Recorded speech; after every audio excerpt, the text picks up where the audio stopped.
Good evening, everyone. We're going to wait for a few more participants to join. See, people are coming in.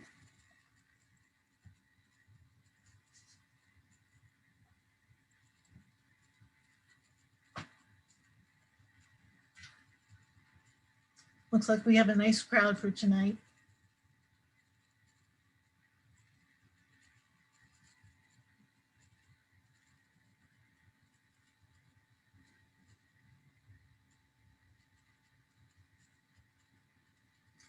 Okay, we're going to get started.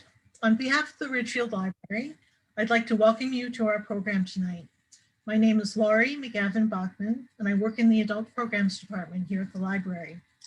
Our presentation this evening, Designing Biodiversity at McKeon Farm, Meadows and Hedgerows as Opportunities for Pollination, features Evan Abramson, Principal of Landscape Interactions, and Kitsy Snow, Ridgefield Conservation Commission. This program will focus on an in-depth exploration of landscape design process at the McKeon Farm and how this property in the Ridgeberry section of Ridgefield, Connecticut was transformed into a regional biodiversity hotspot for pollinator species. Tonight's presentation is part of an environmental series co-sponsored by the Ridgefield Library, the Norwalk River Watershed Association, and Ridgefield Pollinator Pathway. It gives me great pleasure to introduce our speakers tonight. Evan Abramson is a regional planner, landscape designer, farmer, community organizer, documentary filmmaker, and photojournalist. He designs landscapes and regional corridors that build biodiversity and strengthen ecological resilience. His environmental documentaries have garnered dozens of festival awards and has influenced policymakers around the globe.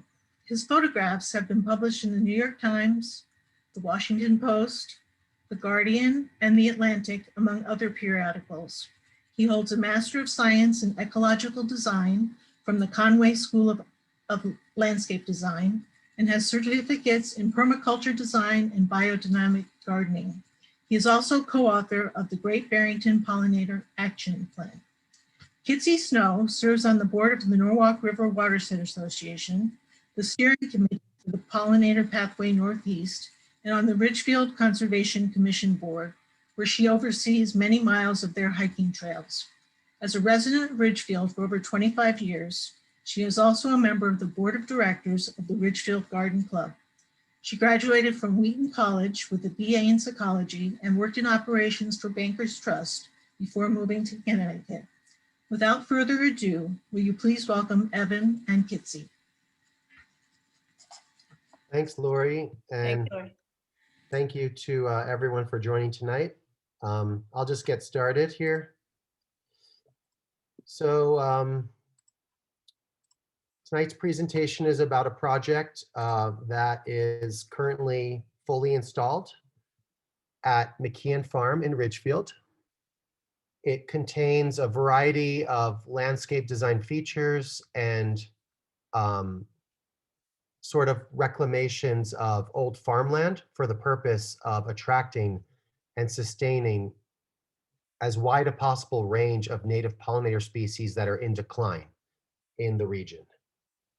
And I'll be talking tonight about why we design specifically landscapes for species which are at risk, and then how to best use plants and landscape management to support those species in this really important time in our Earth's history. As Lori mentioned, this project has been very much an interdisciplinary collaboration between my company, Landscape Interactions, the Ridgefield Conservation Commission, the Norwalk River Watershed Association, as well as Northeast Pollinator Pathways and the Beecology Project, which is run by Dr. Robert Jagir out of UMass Dartmouth. We'll be doing 3 years of data collection at McKeon Farm to document the before and after impacts of our design on native pollinator species, showing which species were on the site before any plants or seeds were installed or any changes were made, and then 1 year after planting and 2 years after planting. But first, where are we living? When are we living? And where are we living now? Humanity's impact on the Earth is now so profound that a new geological epoch has been declared, which is called the Age of the Anthropocene. It's defined in part by a striking acceleration of carbon dioxide emissions, sea level rise, as well as the global mass extinction of species. And as many as 30 to 50% of all species on the planet, whether plant, animal, or otherwise, are heading toward extinction by the middle of this century. What that really means is we're facing a potential collapse of nature.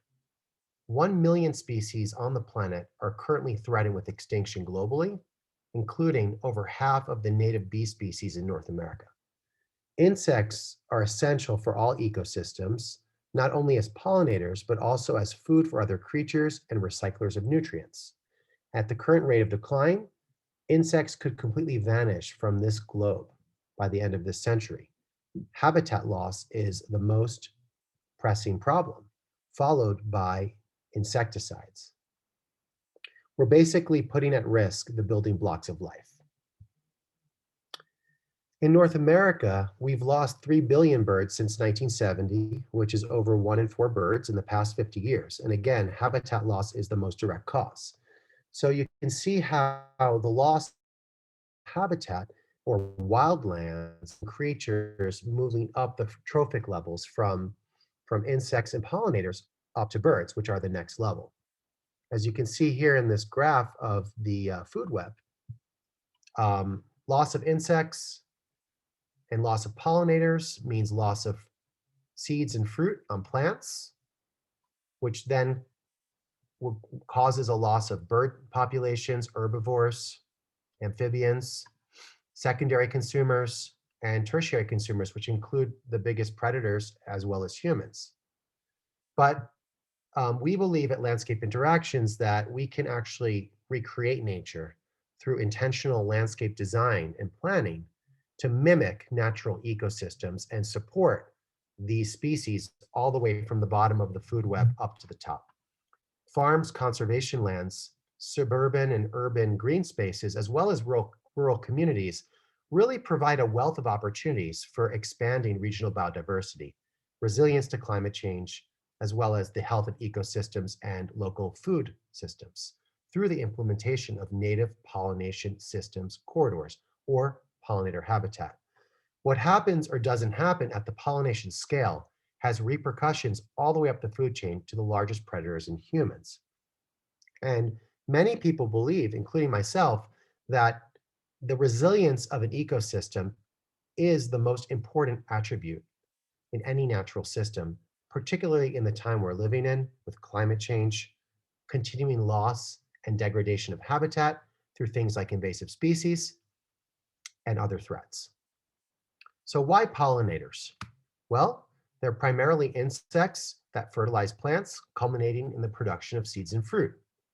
They're responsible for assisting over 80% of the world's flowering plants in reproduction.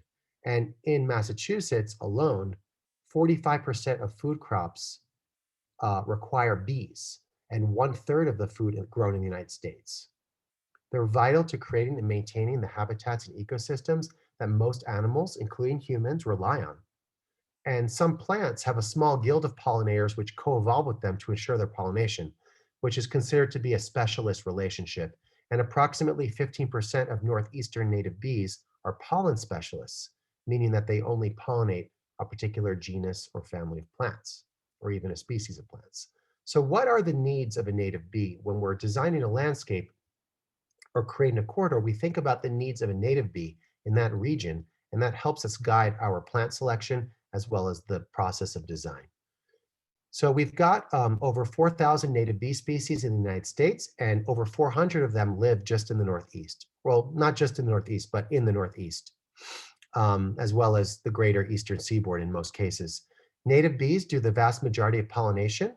In a global study of 40 food crops across every populated continent, it was found that wild pollinators were twice as effective as honeybees in producing seeds and fruit. So an argument for honeybees in order to produce food doesn't really add up when you look at the scientific literature. And I'll talk more about that later. It's really wild pollinators that do the vast majority of native ecosystem reproduction as well as food crop reproduction and production. The average native bee foraging range in the Northeast is really just between 200 and 1,800 feet from the nest site. 70% of bees are ground nesting bee species in the Northeast. Most are solitary, meaning that they don't have colonies. And other examples of habitat include bare exposed ground, twigs, abandoned rodent burrows, dead trees, and snags. These are all opportunities for our native pollinators on the landscape. This here is a diagram from one of our corridors in Lincoln, Massachusetts.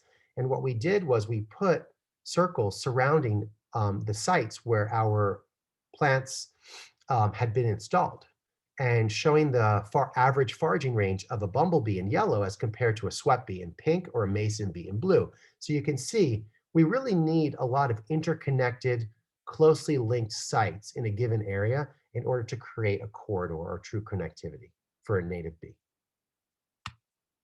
As well, looking at food and vegetable crops, you can see here, Bombus, which is at the top of the list, is the bumblebee genus. They're the only native bee genus that, that visits most major food crops, including apples, blueberries, tomato, eggplant, and melon. So they're really important for a number of reasons, and they're one of our key groups of animals that we targeted at McKeon Farm. Other significant pollinators include the ruby-throated hummingbird. They're not threatened, they're not at risk, but they're about as adept at pollination as a honeybee. They live in trees, shrubs, and vines, and they like tubular flowers. Aphrodite Fritillary is an example of one of the threatened butterfly species that we targeted at McKeon Farm. They spread pollen farther than bees, and their only known host plant are native violets. So if there's no native violets, they won't be on a site. Monarch butterfly similarly spread pollen farther than bees. They go all the way to Mexico through multiple generations. While the adults will visit a whole range of plants for nectar, their caterpillars, which are the babies, only feed on milkweed. So if there's no milkweed on a site, they won't be there. And they're facing an 81% population decline globally. The Dion skipper is another example of a very specialized Lepidoptera. They also spread pollen farther than bees. They inhabit only sedge wetlands, marshes, wet meadows, and swamps, and they're threatened in Massachusetts and Connecticut as well. Many people have heard about honeybee decline. In 1980, we had about 4.5 million honeybee colonies in the United States. Fast forward to 2005, there were 2.25 million, so that's half. The main reasons for the decline is considered to be loss of habitat, pesticides, and climate change. However, since 2005, beehive populations in the US have actually stabilized and have been increasing, as you can see here from this graphic, 2005, right around here. Here we are nearing 2020, and the numbers are going up. That is because there's been a lot of support for honeybees through the federal government, US Department of Agriculture, state agencies, private companies, and otherwise. However, in the United States, wild bees are in decline by 23%, which is quite a frightening number. And this graphic here is showing, looking on a county by county level at the mean bee abundance in the United States, native bee abundance, low being yellow, high being dark blue. You can see here the areas that are facing the lowest abundance, overall abundance of native bees are the areas, number one, that have the most industrial agriculture, Central Valley of California, sugarcane belt in South Florida. You've got the Midwest, Mississippi River Valley, as well as the areas that are the most heavily developed, urbanized and suburbanized. You have the Eastern Seaboard and the West Coast.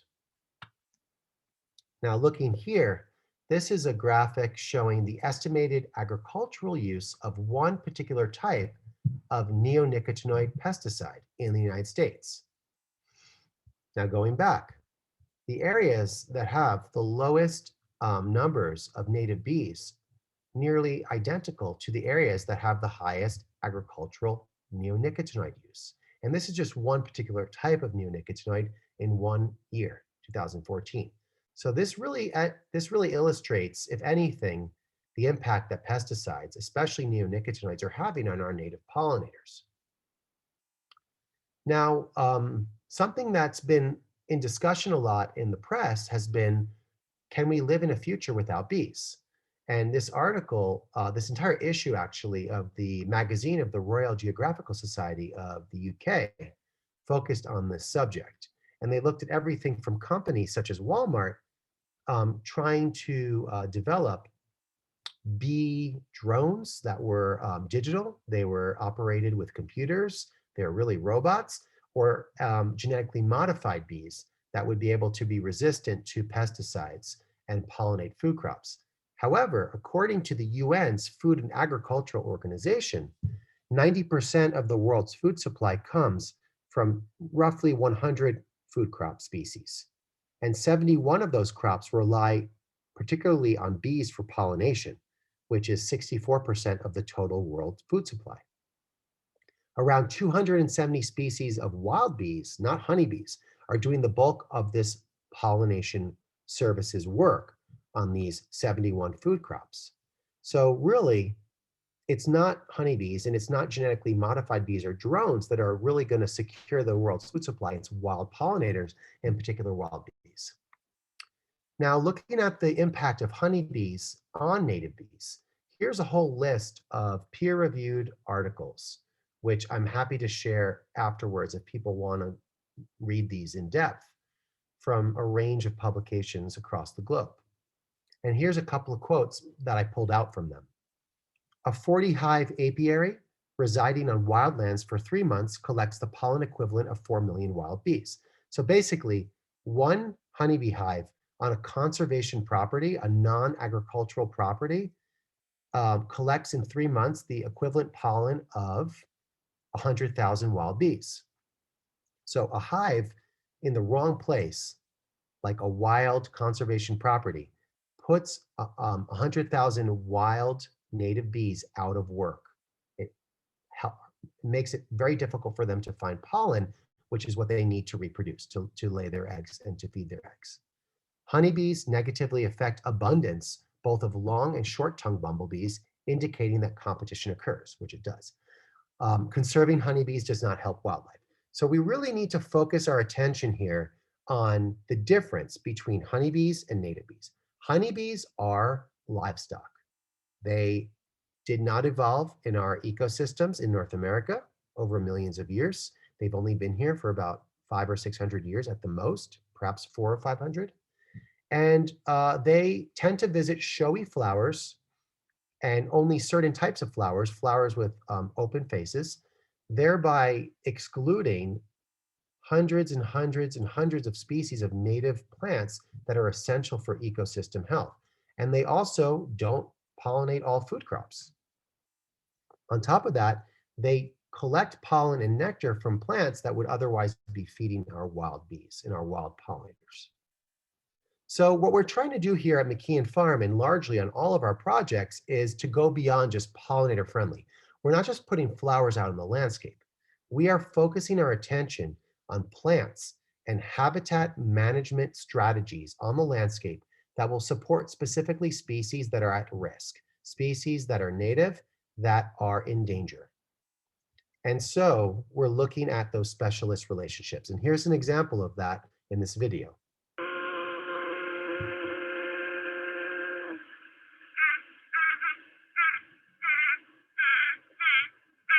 So what's going on here is you have a long-tongued bee, bumblebee, Bombus vagans, forcing its way into a bottle gentian in order to reach a very rich nectar reward. When it does that, it becomes covered with the pollen at the base of the flower.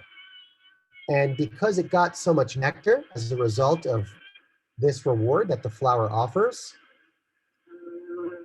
this process ensures that the bumblebee will go to the next flower from the same species if it's around, because that's a great nectar amount for it to get. Now, only bumblebees are strong enough and large enough to force their way into the bottle gentian, and only long-tongued bumblebees have a long enough tongue to reach the nectar at the bottom and brush up against the pollen. So that's a specialist relationship.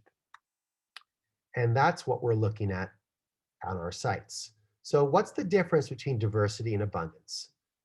Taking the example of Massachusetts, where we have the most data currently at Landscape Interactions through the Beecology Project, there's 11 bumblebee species that have historically been present at numbers that are not extremely rare or uncommon. Out of those 11 bumblebee species, 2 of them are extirpated, meaning they're no longer present in the state, and 2 other species are expected to be gone within the next decade. Those 2 species are Bumpus vagans and Bumpus fervidus, which are 2 of the 4 bumblebee species that we've targeted at McKeon Farm. So we're not just putting out something on the landscape and saying, okay, lots of bees are visiting it, it's good. And we're not just saying lots of native bees are visiting it, and we're not just saying lots of bumblebees are visiting it. We're looking at which species of bumblebees are visiting it, which species of butterflies are visiting the site. And we're only interested in bringing up the numbers of species that are currently in decline. So looking at low elevation areas of a state like Massachusetts, high elevation areas, it's really not that different from Connecticut. The high elevation areas would be Northwest Connecticut. The low elevation areas would be the rest of the state in the case of Connecticut. And what you've got is that historically in gold, in low elevation areas, there were historically present 8 or 9 bumblebee species, and some were in very high numbers. Nowadays, you've got 1 species in high numbers, which is Bumpus impatiens, the common eastern bumblebee, and you've got, if you're lucky, 3 or 4, maybe 5 species at extremely low numbers, almost nothing. Looking at high elevation areas, Ridgefield's kind of in between the 2. I would say Ridgefield's a little bit more towards the high elevation in the case of Connecticut. Historically, you had 6 or 7 species, 3 were in very high numbers. Bumpus impatiens was almost 0 historically, which is 1960 or before. And then nowadays, in high elevation areas, you've got pretty much all the species that used to be at the low elevation areas. That's called refugia. They're escaping because they're not finding pollen or nectar or nesting sites. And then you've got Bumpus impatiens at numbers that are across the charts, out of the roof. So what one bumblebee wants or needs, whether for pollen, nectar, or nesting, is not the same for every other bumblebee species. And if you just plant a random assortment of flowers or even a random assortment of native flowers, you're most likely just going to be supporting common species like Bumpus impatiens. So this is a plant list that is distributed by the Xerces Society for the entire Northeast. It's their recommended plant list for the Northeast, one of several. And here's some reasons why it doesn't work. There's only 1 species of plant on the entire list for the entire Northeastern region that flowers before the month of May. Now, most bumblebee species are out as early as March or April in the Northeast. They're visiting willows and other early blooming plants. And if you only have pussy willow on a site, that's just not going to be enough to keep them going. A pussy willow is only blooming and producing pollen for 1 or 2 weeks. You need to have multiple species of willow, and then you have to have multiple species of shrubs and trees that lead you all the way into summer when you're going to have your flowers and other plants. For the late period, all of the species on this list are only nectar sources for bumblebees. There's not the preferred pollen sources, and there's no indication on this list of whether any threatened species are being targeted. So again, what's the point of planting for pollinators if we're just going to be reinforcing the same feedback loop and supporting species that are already abundant, or even honeybees? Other mistakes that are commonly made is to plant pollinator habitat within close proximity to areas that are contaminated by pesticides, such as large commercial farms or heavily manicured landscapes.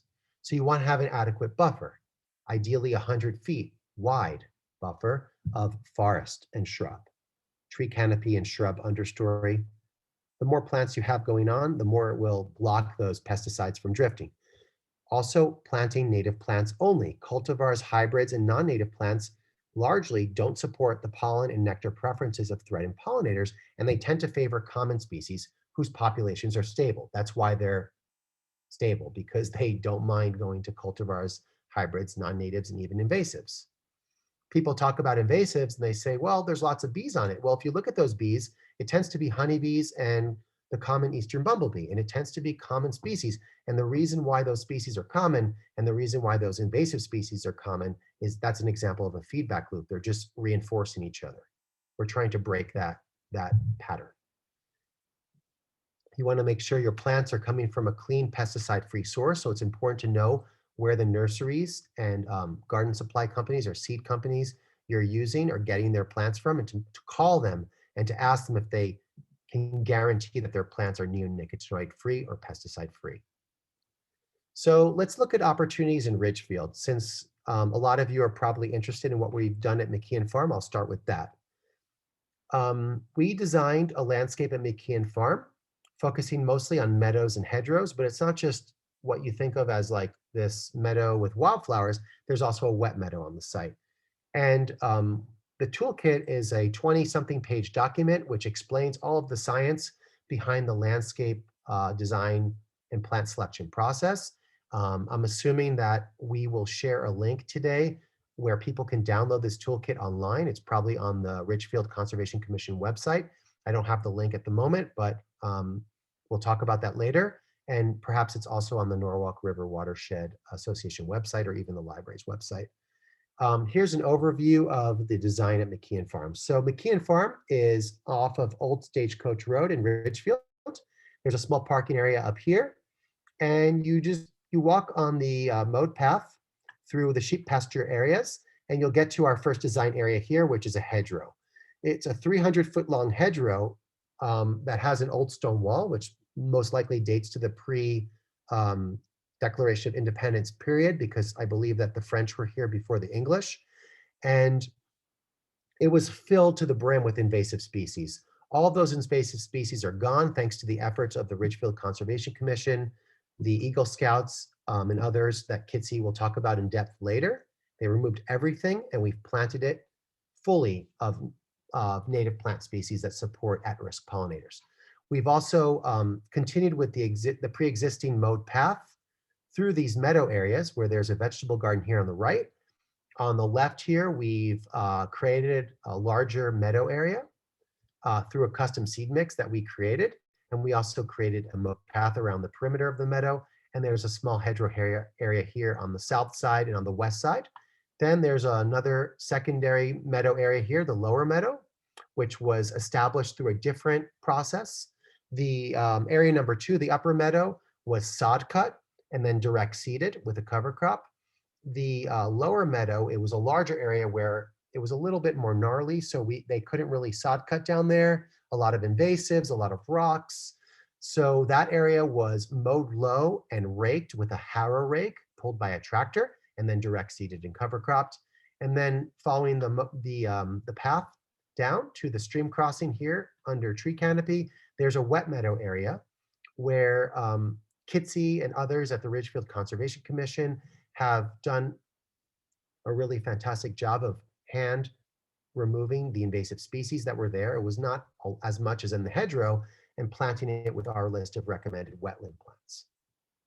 So just a little bit of context here. You can see here the hedgerow that's to the north of the site along the rock wall. This is what it looked like when we started the project a year ago.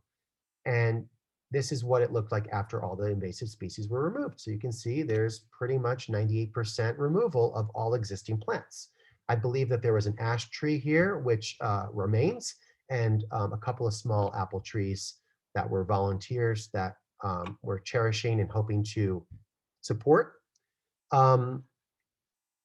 Additionally, the site as a whole, as you can see here, this is the upper meadow area. It was predominantly non-native grasses, a mix of old field, old hay grasses and turf grasses, and there were some native species, not a lot.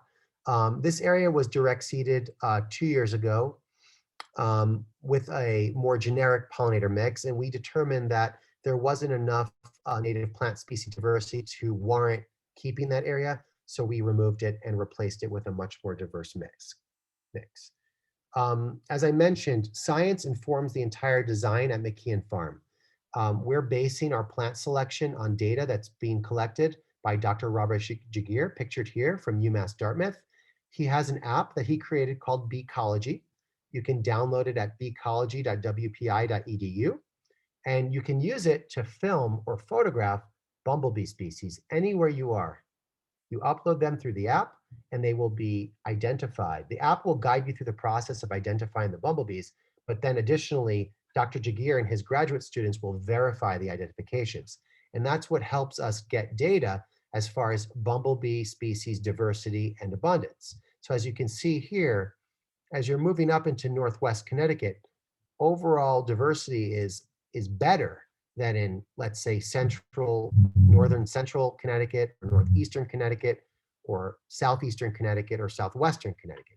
The diversity hotspots at the moment, based on existing data, tend to be northwest and around the New Haven area. But that might also be because more people are doing observations there. As you can see here, very few people have sent observations as of last year in general from Connecticut. And so we're hoping that we can host some trainings at McKeon Farm where people can learn how to use the Beecology app, and they can observe bumblebees at McKeon Farm as well as pretty much anywhere they want. And we can improve our data collection process. But based on our existing data collection, which has been over 5 years in the making, comparing to historical records and current records, you can see here, Bumpus impatiens, the common eastern bumblebee, look at their numbers of observations between 1990 and 2020 compared to every single other bumblebee species. And this is based on a combination of Beecology uploads and historical data from the Yale Peabody Museum in New Haven. So it's not just us, it's all existing data in southern and central New England. This is out of balance. So we want to skew that back to more diversity. Based on our initial surveys at McKeon Farm in 2020, we did, in fact, observe Bumpus fervidus and Bumpus vagans at McKeon Farm at the beginning of the observations before any changes were made. So what that means is that we're in a unique situation here. We've already documented 2 at-risk bumblebee species at McKeon Farm before we've done any planting, before we've done any changes. So that's a really good thing. What we want is to help them remain there and then to boost their numbers and attract more bees of the same species and perhaps other at-risk bumblebee species, as well as a whole range of butterfly species to McKeon Farm. So we have to observe what's going on at McKeon Farm, what's working and what's not working, and how can we improve it. That was 2020. Now we're going to be observing this whole growing season, 2021, as well as 2022, which species are on the site post-planting, post-seeding, because now we're following our recommendations. These are the at-risk pollinators that are supported by the McKeon Farm Toolkit. As I mentioned, Bumpus fervidus and Bumpus vagans, as well as Bumpus pennsylvanicus and Bumpus affinis. Both of those species are federally listed endangered species, or they're in the process of being listed federally, and they're listed by the states, not just Connecticut, but neighboring states as well. This is our list of butterfly species. They're all at risk in Connecticut, and in most cases, neighboring states such as New York and Massachusetts as well. We've got many different native skippers, pepper and salt skipper, common roadside skipper, fritillary, such as the Meadow fritillary, the Atlantis fritillary, the Aphrodite fritillary. Some of them are pictured here. Hair streaks, checker spots, black dash, bronze copper, bog copper. So each of these species has very specific habitat needs, whether it's host plants or the ecological communities that they exist in, such as wet meadows. And we've chosen them and selected them and planted plants to support them at McKeon Farm because we either believe that they are on the site, have observed them on the site, or believe that they could become present on the site if we provided the right plants for them. And they're all at risk. So here's the design. This is the hedgerow area at McKeon Farm. As you can see, we've got 2 red buds here. They are tolerant of part shade conditions. So they're on the northern side of the hedgerow. We've also got American holly, an important host plant, as well as a range of willows down here on the west side, on the southern side, as well as in the hedgerow. There's shining willow and meadow willow. Those are both native willows that are tolerant of dry to medium conditions. We've got scrub oak, an example of a host plant for many Lepidoptera that are at risk, but many oak support them. We choose scrub oak because it's a great species to observe because it's not that tall, and you can also, it also tolerates dry conditions. There's also a whole range of shrub species on this site that bloom consecutively from spring to summer to fall. Northern bush honeysuckle, shrubby St. John's wort, Carolina rose, Virginia rose, purple flowering raspberry, another great shade tolerant plant, native spirea, meadowsweet, as well as steeplebush, low bush blueberry. We've also got Pennsylvania sedge, which is an important host plant for butterflies and moths that are at risk, tall white aster, purple Joe Pye weed, which is one of the more drought tolerant Joe Pye weeds, New York aster, it's more shade tolerant and drought tolerant.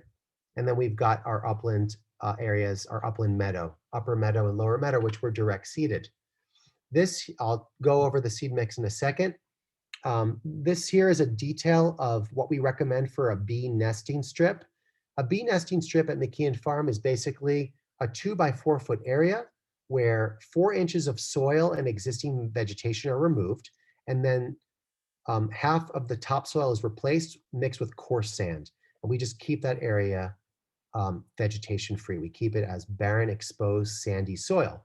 That will allow ground nesting bees, such as bumblebees, to nest for the extent of the projects. Those areas have to be installed and maintained. As far as our meadow mix, we created a diverse meadow seed mix that will provide blooms from early season to late season. So with early season, we've got 2 different species of golden Alexanders, and then we've got lupine. Then moving into the summer, you've got most of our forbs, common milkweed, butterfly weed, purple giant hyssop. We've got native thistle, pasture thistle. We've got, again, that tall white aster, Dolingeria umbellata, grass-leaf goldenrod, which is from a different genus from other goldenrods. We've got Geranium maculatum, which is another early season, dotted St. John's wort, wild bergamot, Monarda fistulosa, Monarda punctata, 2 different species of penstemon, digitalis and hirsutus, and then a whole bunch of goldenrods and asters, including early goldenrod, oldfield goldenrod, and showy goldenrod. In our data, we find that showy goldenrod tends to be the only goldenrod that's visited specifically for pollen by at-risk bumblebees, so we always try to include it. And then we've got New England aster, smooth American aster, owl American aster, crooked-stemmed American aster, and then a whole bunch of native grasses and sedges, which are predominantly host plants, which includes upland bentgrass, Agrostis perennens, big blue stem, little blue stem, switchgrass, purple lovegrass, poverty oak grass, and plains oval sedge. And these are all drought tolerant.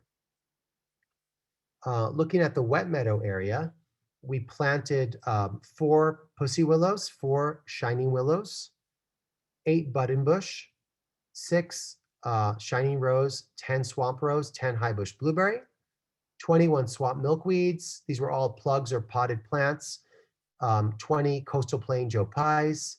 We've got 15 monkey flowers, 10 false dragon heads, obedient plant otherwise called, 10 pickerel weeds, 20 tussock sedge, and 20 water dock. These are all in an area that was, let's say, 60 to 70% native, 30 to 40% invasive. So what we did was we removed the invasives manually without the use of chemicals, and then we replaced them in those excavated areas with the native plant species.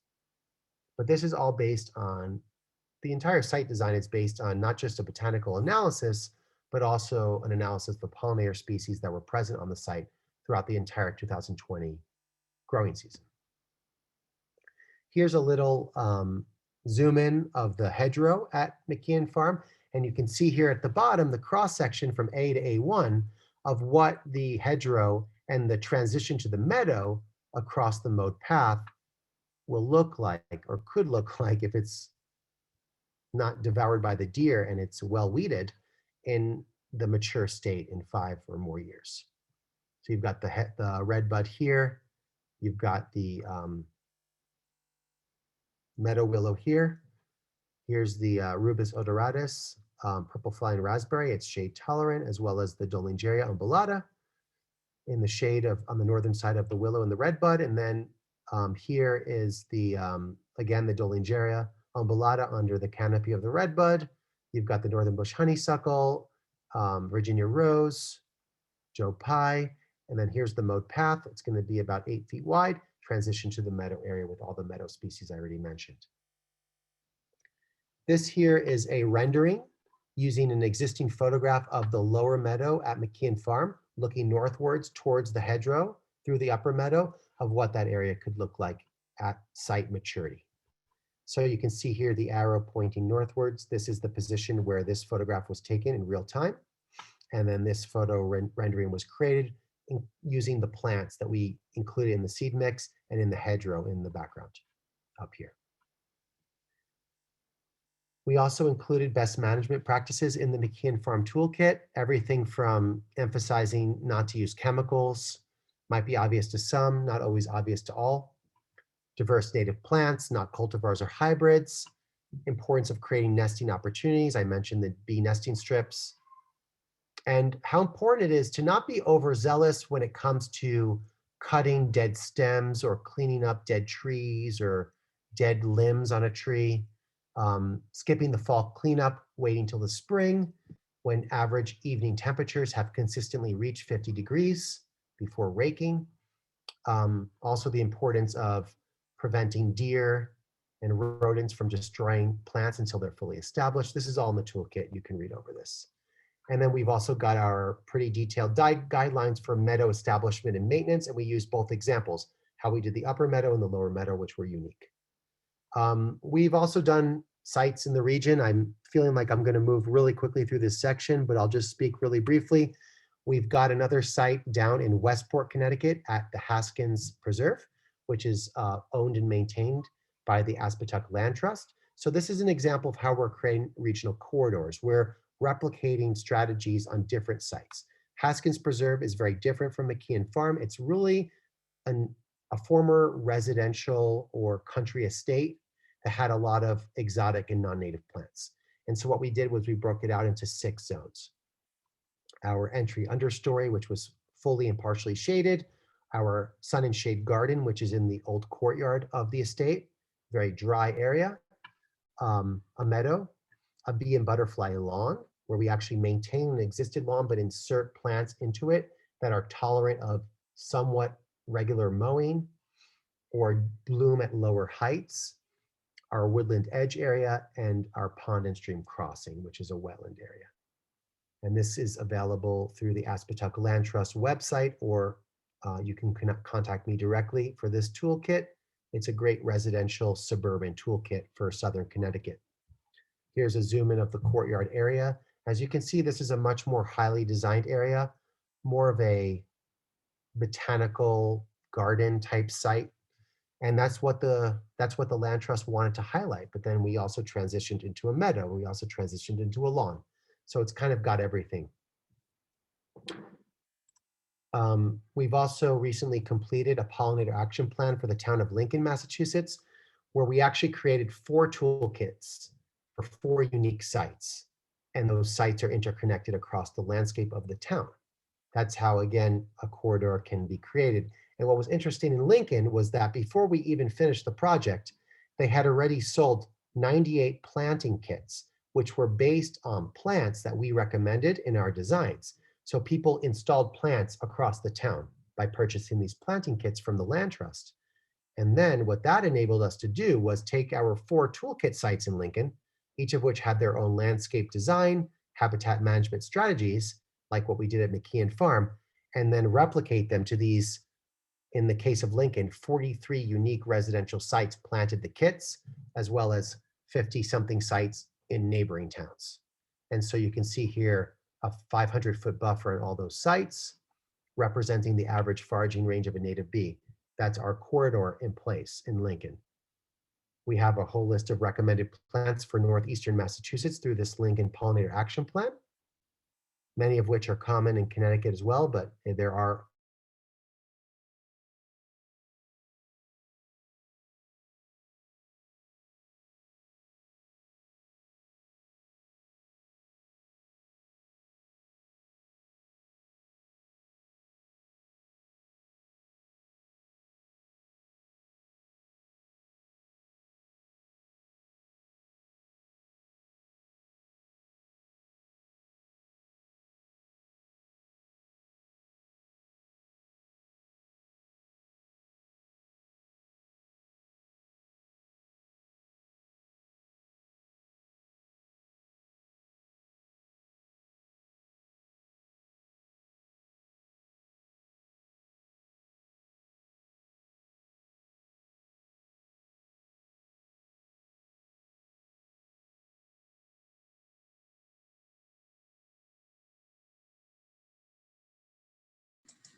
Sorry, I think you guys lost me. I was wondering if maybe I should just pause here and let Kitsy go.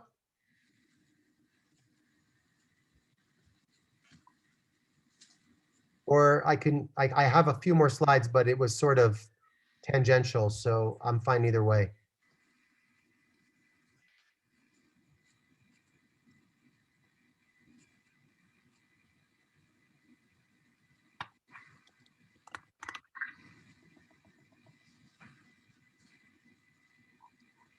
Hi, can you guys hear me?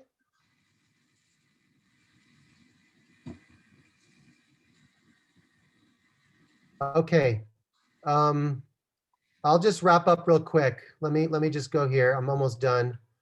All right. If you guys can see my screen, just give me a thumbs up or something, Kitsy. Can you give me a thumbs up? I just don't know if I'm actually online. Okay. Let's see here.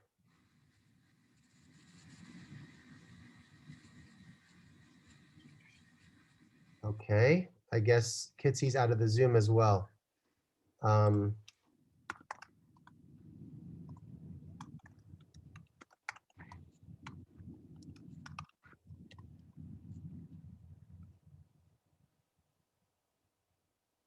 Okay, so just wrapping up, here's our here's Lincoln, here's our 3 toolkit sites, and here's all the different properties that have similar habitat features where these toolkits could be replicated.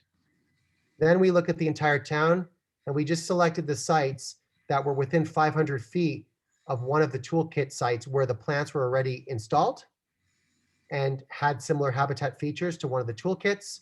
And here's the opportunities for replication there. So basically, this is our potential corridor in Lincoln, less than a year after, less than a month after releasing the plan. We also did a sort of a different twist in Northampton, Massachusetts, where we, instead of creating site-specific designs, we created replicable and scalable toolkits based on generic landscape design features. So this was an urban area. We had a sun garden toolkit, just taking what is a 1,000 square foot area and basically describing the habitat conditions and then creating the plant list and the design, and people can replicate that on their own sites without need of hiring a landscape designer. We also did it for a sidewalk strip. We also did it for a wet area, a shaded area, and a lawn. So there's really lots of different approaches you can take.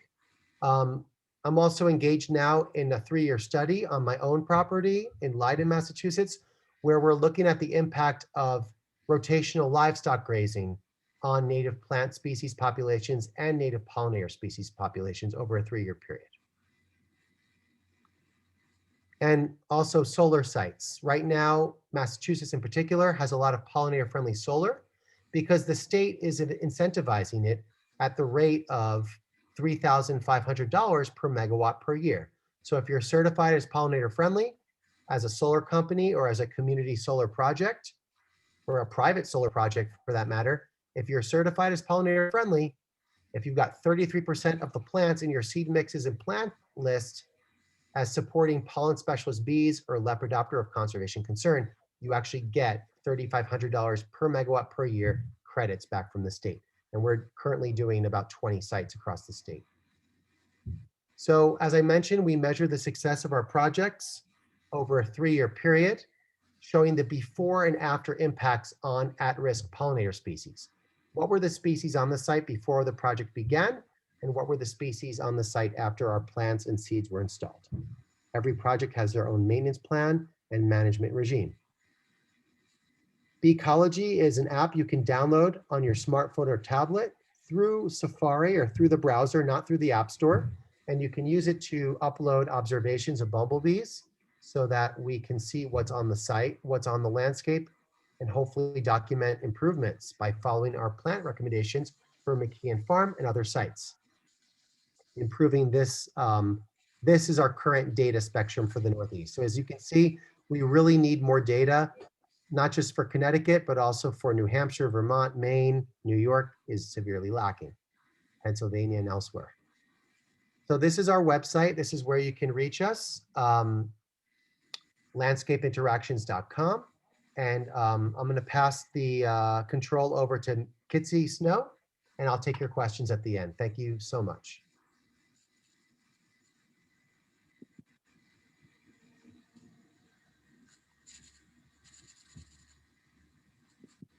Thanks, Evan. And thank you, everyone, for joining us tonight. Happy Earth Day. Thanks to the library. I believe Evan might have had some trouble because he's in southern Utah right now. That's where he's coming to us from. I am going to try to share my screen here. Wait a second.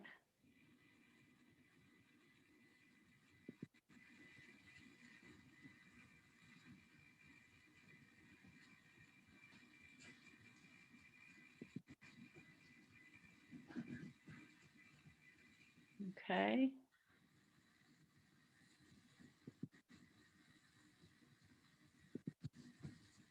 All right, can everyone see it?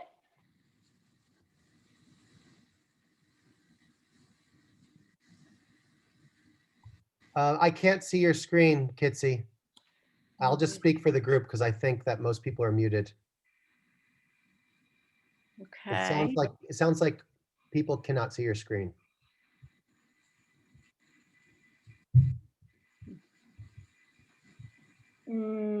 Huh. Okay, wait a second. Let me see if I can figure it out. You can hear me, correct? Yes. Evan, can you hear me also? Yep. Because your video is on. Yeah, I'm sorry. Do you want me to turn it off? Will that make a difference for Kitsy's? I don't think so, because I'm not sharing my screen. Okay. So as long as she has screen share enabled from the moderator, it should be okay. Yeah, can you check that?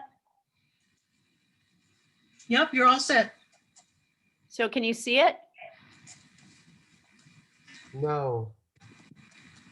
There's a green button at the bottom in the center usually. Yeah, well, I've hit that and I'm not getting anywhere. Okay.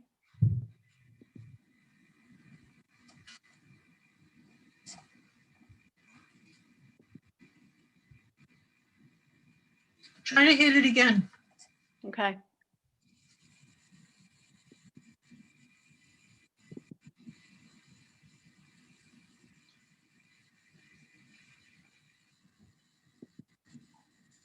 There you go. You got it? Yep. All right. Thanks everyone for being patient. If everybody could just enter if you have questions, enter them into the Q&A submission box at the bottom of your screen. We will answer questions afterwards. Thank you very much, Evan. This project is, the whole design part of this project was on Evan's shoulders, and he's done an amazing job, and we hope that we can do his design justice. As you know, this is a collaboration between the Conservation Commission and the Norwalk River Watershed Association. So this is a picture of the site. This is a drone picture that was taken by Dave Cronin, who is on the Conservation Commission. This is not the whole site. There are 43 acres in the open space at McKeon Farm, but this is the garden area that we're focusing on. So in the foreground is the area that the sheep graze. Henny Penny Farm rents pasture land from the town to graze the sheep there for most of the year. The hedgerow area you can see along the stone wall. As Evan said, it didn't look like that, and I'll show you more pictures. Didn't look like that when we started. On the left side in the center is the Cornerstone Gardens vegetable garden, which is run by Cece Berger, and she has Ridgefield High School students helping her there plant and maintain the vegetable garden. On the right-hand side in the center is the area that we desodded and reseeded. And then this is looking south. So to the south of the garden area is where the existing meadow is. And as Evan said, we mowed that and harrow raked it and overseeded it. So it's quite a large area that we're working with. The Conservation Commission has also put bluebird houses in the foreground pasture, and we just put in a purple martin gourd tower. So there's a lot going on at the site. This is what the entrance to the garden looked like before we did any work there. If you look sort of to the right of center, you can just make out the vegetable garden, but that's what the hedgerow looked like. And this was invasives removal day, or one of the 4 days that the Eagle Scout project took to remove the invasives along that stone wall. You literally could not see the stone wall before they started. So the picture to the left is kind of early in the day, and then we're in progress on the top right, and then the end product on the bottom right. And this is Carolyn Villasinkis, whose Eagle project this was to do. So again, the top right is the before picture of the wall, and the bottom right is the after picture. And if you look on the left-hand picture in the back, you can see the people working in the vegetable garden too. So here are some of the plants. You can see willows and roses and blueberry bushes in the left-hand picture. We timed this well because we picked up the plants just as the vegetable garden was kind of closing up. So we were able to keep all the plants inside the fenced vegetable garden before we planted them. So we didn't have to worry about the deer. We did have water there as well, which was great. And then we had a freak early fall storm. I think it was in mid-October. And we had to shut off the water so that the lines wouldn't freeze. So we were a little concerned for a couple of weeks. I actually hand watered the the plants, but then we ended up having a really nice, wet, warm fall. So the weather ended up cooperating after all. The top right is a scout troop who did most of the planting. And the bottom right is after the first day of planting. That's along the hedgerow. And more scouts and more planting. So I know Evan shared a detailed list with you. This just gives you a rough idea of what plants we used. Lots of shrubs, not too many trees, lots of grasses and sedges, aster, goldenrods, blueberries, roses, and willows, mostly. So then after we planted the hedgerow and the wet meadow and removed the invasives along the wall, so you're looking north in this picture, that's the hedgerow, we had to desod. And we engaged the town, who has a desodding machine, and we hired one of the town employees to run the desodding machine for us over the weekend. So that worked out really well. It would have cost us more to go out and rent the machine ourselves for 2 days than to have the town do it for us. So that, again, that was a big help. But then we had to remove the sod by hand, which if it's been dry is pretty easy, but if it's been wet, it's really heavy. And then we got to seed. So this is early December. You can see they don't have a lot of clothes on. It was that warm. And it was a great day to seed. The seed is very light, so we mixed it with wet sand, and that made it easier to spread. And then we covered it with mainly mulch, which is a sterilized seed or sterilized straw product to protect it from the wind and also from the birds. And then 2 weeks ago, we had scouts come in and build the bee nesting boxes. There are 4 of them. There's one in each corner of the meadow.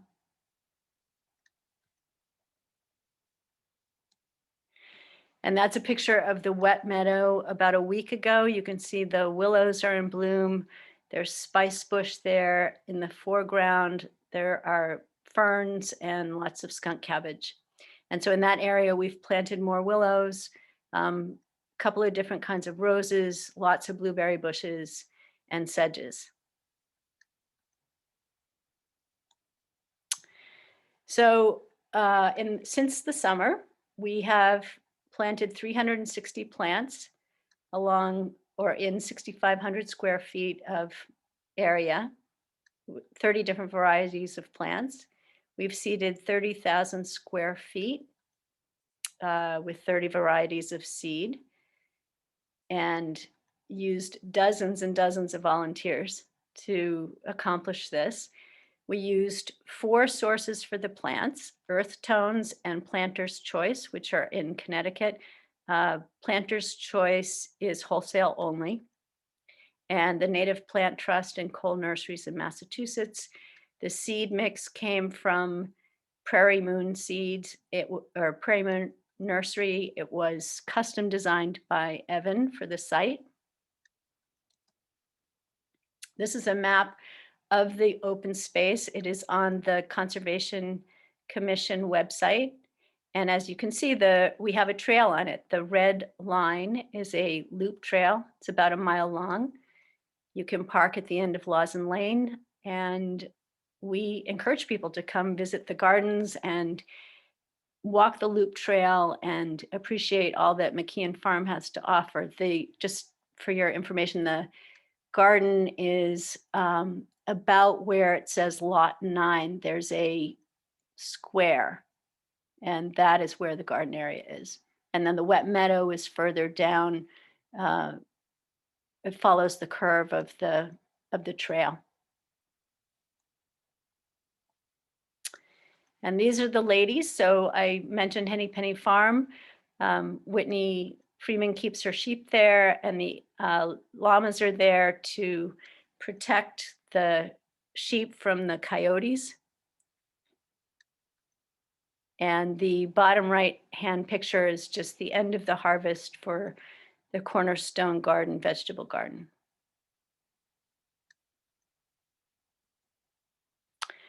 So we have to thank the RCC, the Norwalk River Watershed Association, the Ridgefield Library, the Pollinator Pathway, the town of Ridgefield, the Ann Richardson Fund, who provided grant money to purchase the plants, and the scout troops that helped do the invasives removal and the planting and the bee boxes. So scout troops 19, 116, 431, and 76. And that is a December sunset at the farm. So that is the end of my presentation. I am going to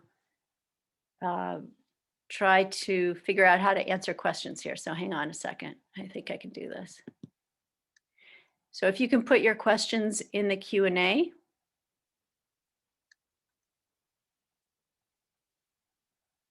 Evan, are you back on? Yeah, I'm here. What a great presentation. I only wish that I would have had the scouts doing the nesting box for the toolkit, but I think I finished the toolkit right before they did that. That was amazing. They looked like they were about 7. Yeah, they were little and they did a great job. In the world. That is classic. Wow. Yeah, you guys have really done it. Well, we'll see. I have to say that in the wet meadow, there are buds on so far on everything that we've planted. So far, so good. Yeah, I mean, I'll tell you, we got really lucky with the plants. Those willows, I believe that they all came from Cole Gardens. You know, Adam Cole does a really good job of making sure his willows and all his plants are really well rooted before he sells them. And, you know, just to compare, like I bought willows from Vermont Willow that were just live stakes, just like a cutting a year ago. And some of them haven't even bloomed yet. And you put yours in 9 months after me, or maybe 7 months after me, and yours are blooming before mine. So well, we're a little warmer than you, but yeah. Yeah, that's amazing though. Yep, you look good. There's like a million questions in the Q&A that I was trying to answer some of them because they were directed towards me, but I can't answer them. So I guess I will encourage people to just send their questions so that they're answered during the Q&A, which we're about to start. But if anyone has questions specifically to me that we don't answer tonight, just email me at evan@landscapeinteractions.com or go to landscapeinteractions.com and we have a contact form. So the first question is resources for buying native plants. I gave the 3 that we used, or the 4. There are more and more all the time, and I just want to mention the Eco 59 project, which is through Planter's Choice and Highstead Arboretum, or Highstead Farm, sorry. They are growing regional native plants for our ecoregion, which is Ecoregion 59, from seed. And they have had their first batch available this spring through part of them. Some of them are through you can purchase through the Aspetuck Land Trust. I think this is the last week, if they're not all sold out, but they will have a sale in the fall as well. So I would highly encourage people to seek out seeds from the Ecotype 59 project. Also, I know most garden club sales are in early May or the second week of May, and almost all of them now are also selling native plants. As Evan mentioned, a lot of times you get cultivars and nativars. You're really better off sticking with the true natives until they do more research. There is some research being done now on the attractiveness of the cultivars to the native insects, and some are turning out okay, but just to be on the safe side for now, try to purchase the true natives. Evan, how did you identify the sites that were similar? I guess that's for you. I'm thinking that this is with regards to the Lincoln project or regional projects. I mean, in the case of McKeon, you guys chose the site after learning of my work, and then we started looking at it together. In the case of other projects, like for example, if I was going to replicate McKeon Farm on other sites, like what we did in Lincoln, what I do is we use GIS to map, whether it's the town or a county or a watershed or a series of towns. We map it looking at things like land use, existing ecological, richness. So for example, most states have different sort of delineations for properties that contain habitat for rare species or priority species of conservation concern. We look at wetlands. We look at different types of wetlands. We look at farmland, whether it's pasture land, cropland, whether it's residential developed land, urban, roadsides. We do all those analyses, and then we combine them through GIS to basically come up with a menu of features that a site contains in order for it to be categorized as, let's say, 1, 2, 3, 4, 5. 1 being toolkit 1, 5 being toolkit 5.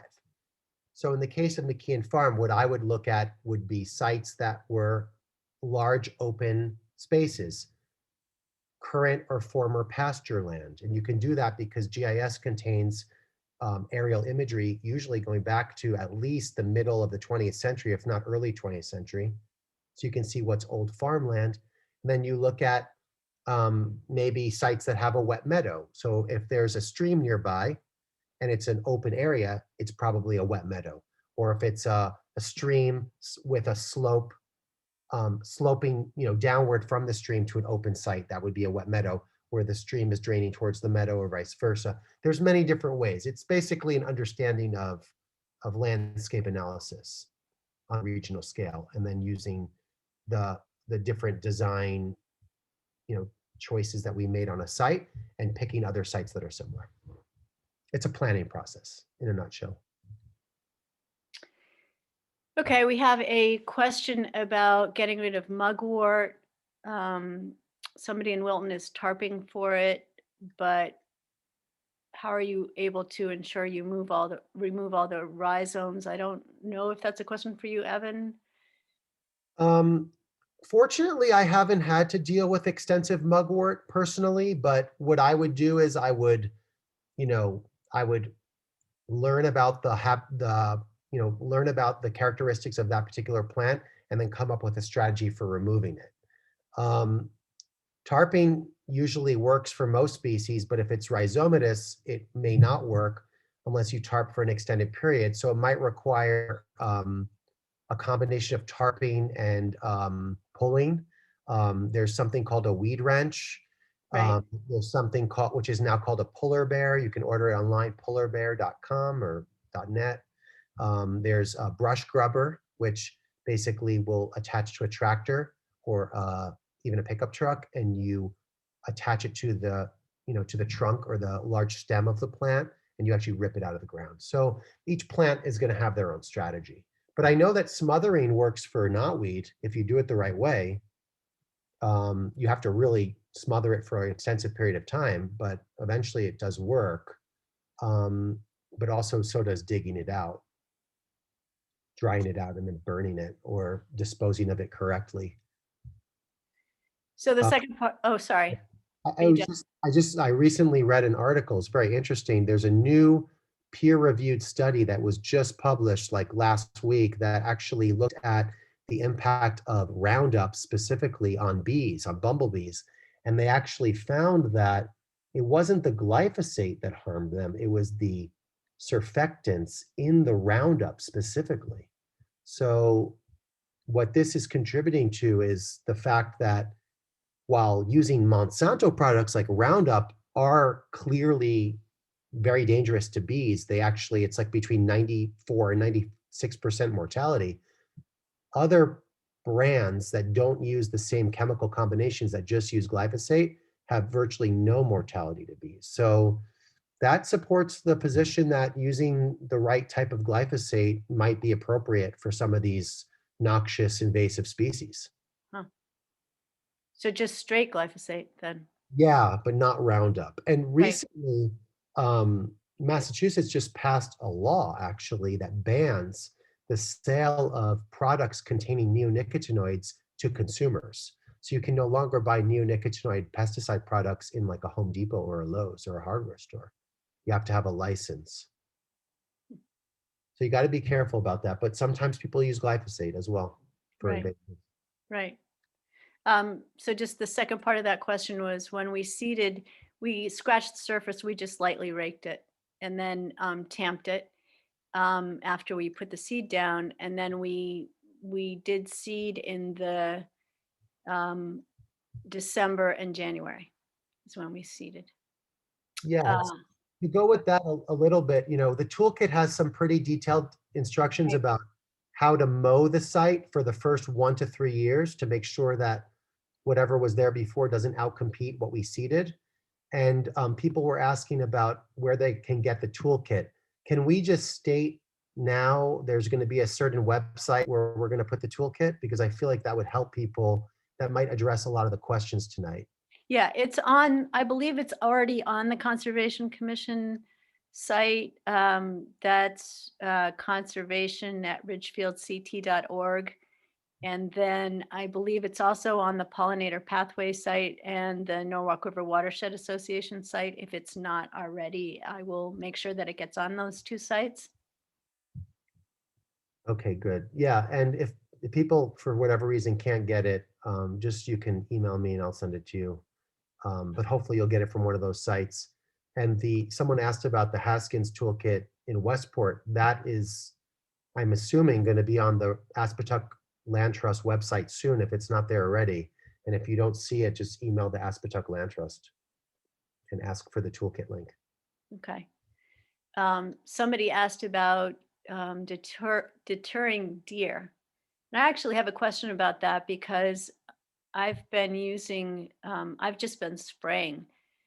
And I have a sense that probably I don't want to do that while the plants are blooming, because I don't know what that deer spray does to the bees. Does it keep them away?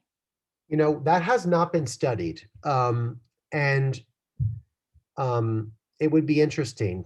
You know, the thing is about our site, about McKeon and about all of our sites, is that we are creating blooms that are consecutive from like late March or early April all the way until like, you know, the end of October. So there's really not a time where you can spray where something's not in bloom. These spray products usually are made of urine or blood. At least those are the ones that I have experience with. And, you know, logically speaking, one would think that that would deter the pollinators because it's such a different thing to be on the plant. So caging is oftentimes a good thing to do for the first 2 years, is to just put a T-post or a stake and just put, you know, 4-foot high or 6-foot high hardware cloth around it with enough room for the branches to spread out, but, you know, close enough that you can tie it to the T-post. And once you get past a certain height, the deer aren't going to browse it. You know, the deer browse height's not that high off the ground. It's usually, you know, 4 to 7 feet or something, 4 to 6 feet off the ground that they're browsing. So once we get above that, then we're good to go. And once a tree or a shrub is, you know, 3, 4, 5 years old, I mean, even if they browsed it, it would be okay. It would still grow back, especially things like willows. Roses have thorns on them. The deer don't eat those, in my experience. And I don't see the deer eating blueberries too much, if at all. I don't see them eating spirea at all. And a lot of the forbs and grasses, they die back in the winter. So it doesn't matter if the deer eat them once they're done. So it's really just the initial period where you have to cage them. Okay.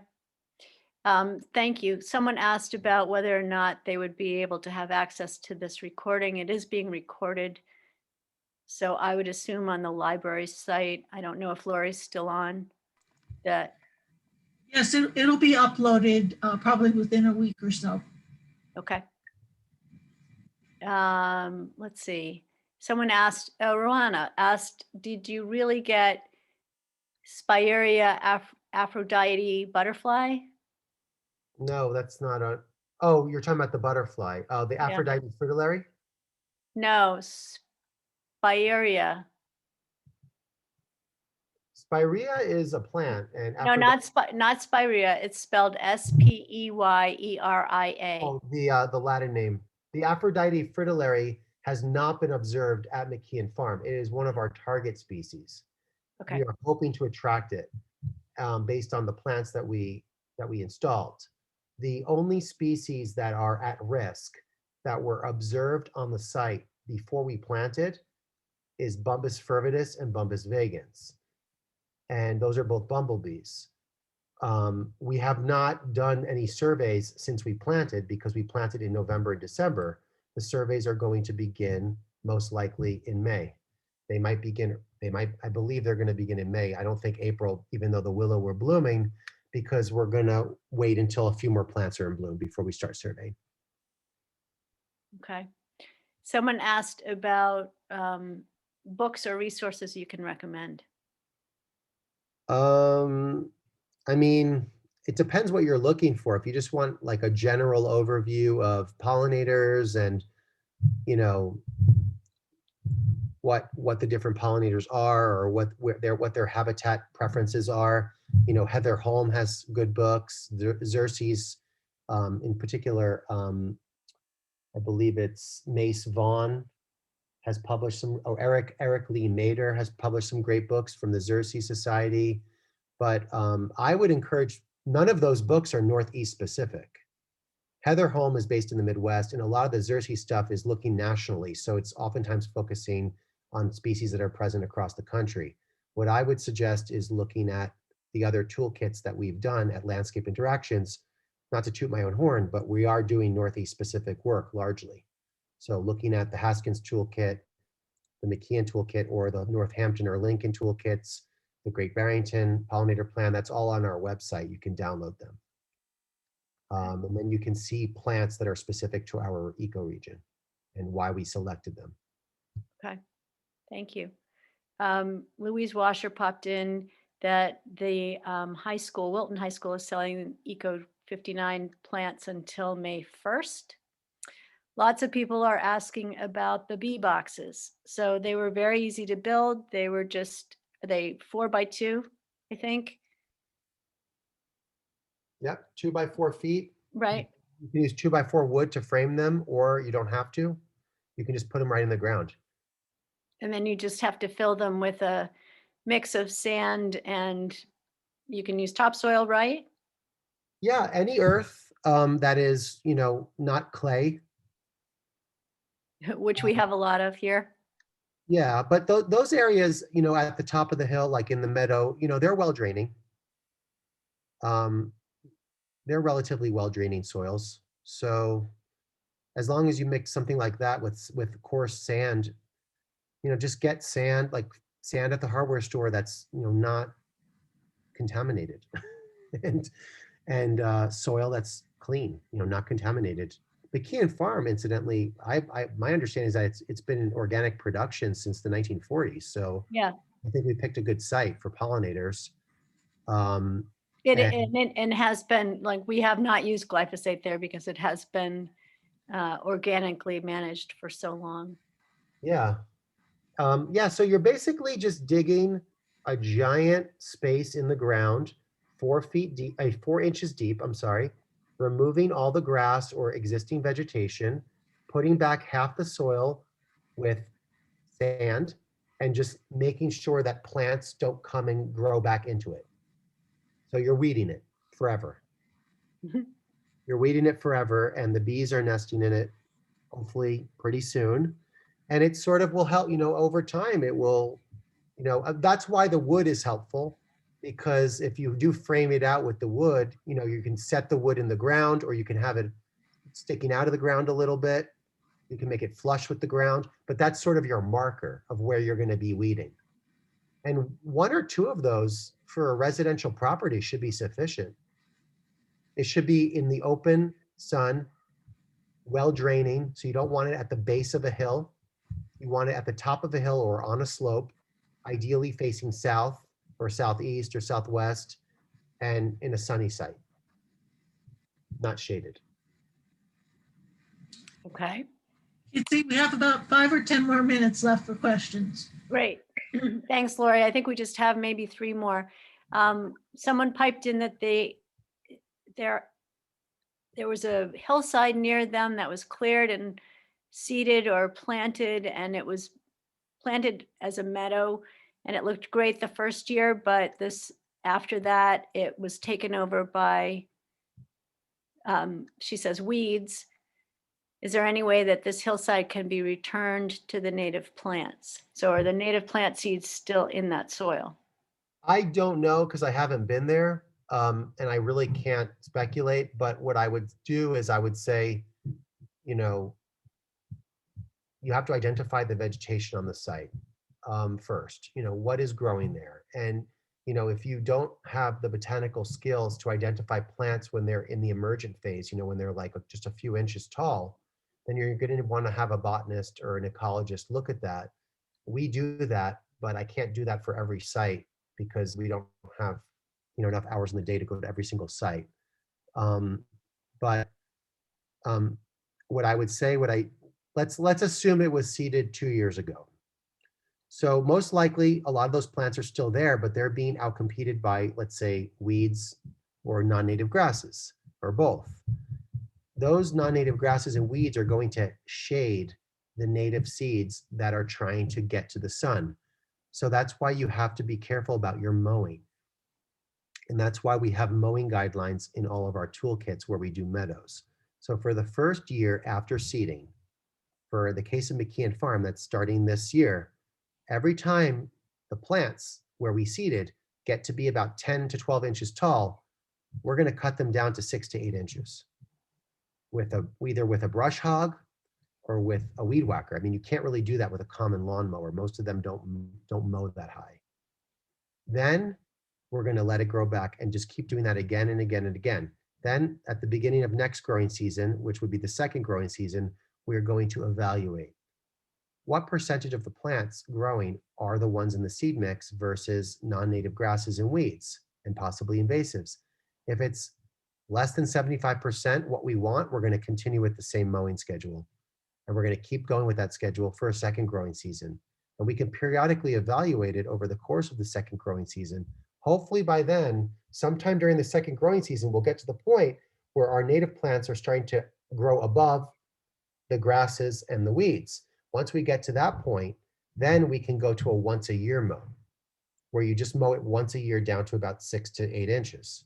And ideally, you'd break up the site into 2 or 3 zones, and you'd only do 1/3 or 1/2 at a time.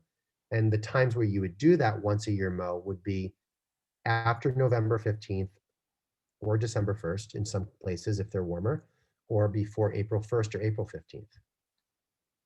And that way you're not taking out all the resources at the same time. But unfortunately, without going to this Meadow site that we're speaking of, I don't really know. So you have to have someone look at that or contact me if it's not too far out of our range. And someone did ask if you would go to New York. Yes, we don't have any work right now in Westchester County, but we're doing some work in neighboring counties, I think Dutchess and Columbia. And I've lived in many of those areas, not Westchester, but I've lived in the Hudson Valley. And we're open to working there if it's the right match. I'm very selective with the residential sites that we do, because I do find that residential design is just as detailed and time consuming as a large property like McKeon. So I would just ask you to reach out to me directly through my website, and we can discuss the details. And if it doesn't work out, you can always follow the McKeon toolkit as a backup plan, or have a gardener sort of work off of that, because Westchester County and Ridgefield are not that far away from each other. Okay. So Lori, do we have time for one more? Sure, one more question. Okay. This last one is from Andrea. She says, on neighborhood chat boards, I repeatedly see people talking about how to get rid of ground nesting bees because they want to improve their lawns, improve as in quotes. Do you have any suggestions we could make to inspire them to pretty up the active nesting areas so the homeowners would find it more tolerable to let them continue to exist? Would attractive stone boundaries with native flowering plants make sense? I'm sorry, can you repeat the last part of that? I was distracted by something in the chat. Apparently I've been pronouncing the name of the site wrong, but even after reading this, I don't know how to pronounce it. I'm sorry, what was the question again?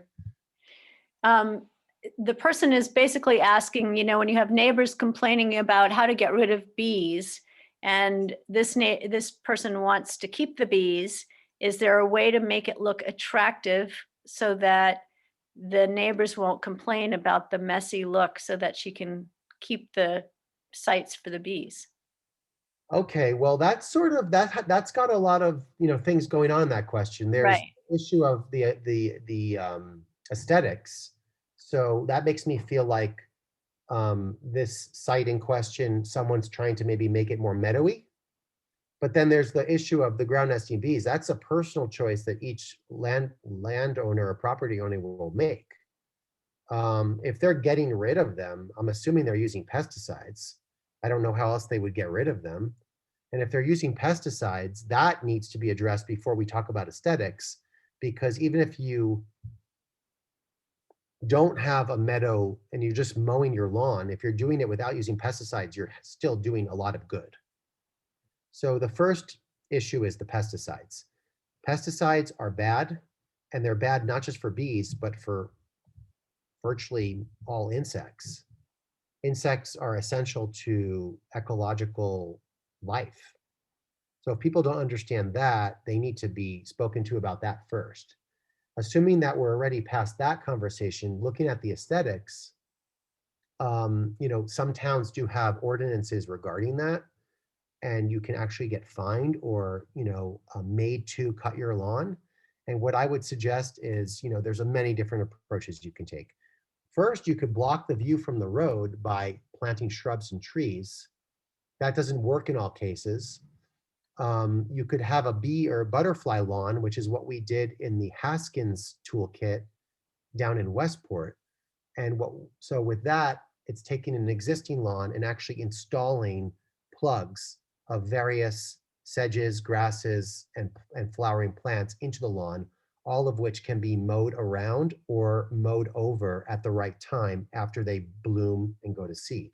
So things like violets, Pedicularis canadensis, Prunella vulgaris, these are all plants that are somewhat tolerant of mowing. I mean, you don't want to hit them right when they're blooming, but they will grow back and bloom. Not the violets so much as the other two. The violets, I think once you blow over them, they're done for the year usually. But they don't violets bloom very close to the ground. I mean, they're blooming like four inches off the ground usually. So that's how you can have a lawn. You can score it or scrape it or use a spade or a shovel, break up the lawn and insert these plugs of low growing species and host plants.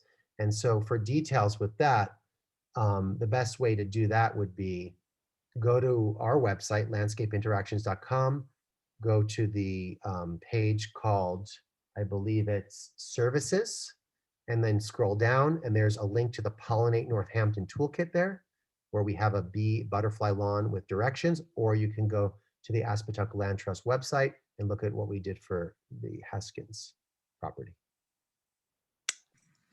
Great. Okay, well, I'd like to thank you all for attending tonight and for bearing with us during our technical difficulties. Thank you, Evan and Kitsy, for a fascinating program. We so appreciate all your efforts for keeping our environment healthy and thriving.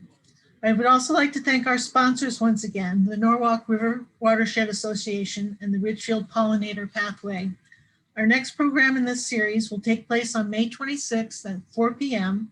with Heather McCargo, founder and executive director of the Maine Wild Seed Project, who will talk about understanding the fascinating life cycle of native plants. I hope you enjoy the rest of your evening and will keep following us in this series. Thank you so much. Thank you, Kitsy. Thank you, Evan. Thanks, Lori, and thanks to the library. Okay, good night. Good night.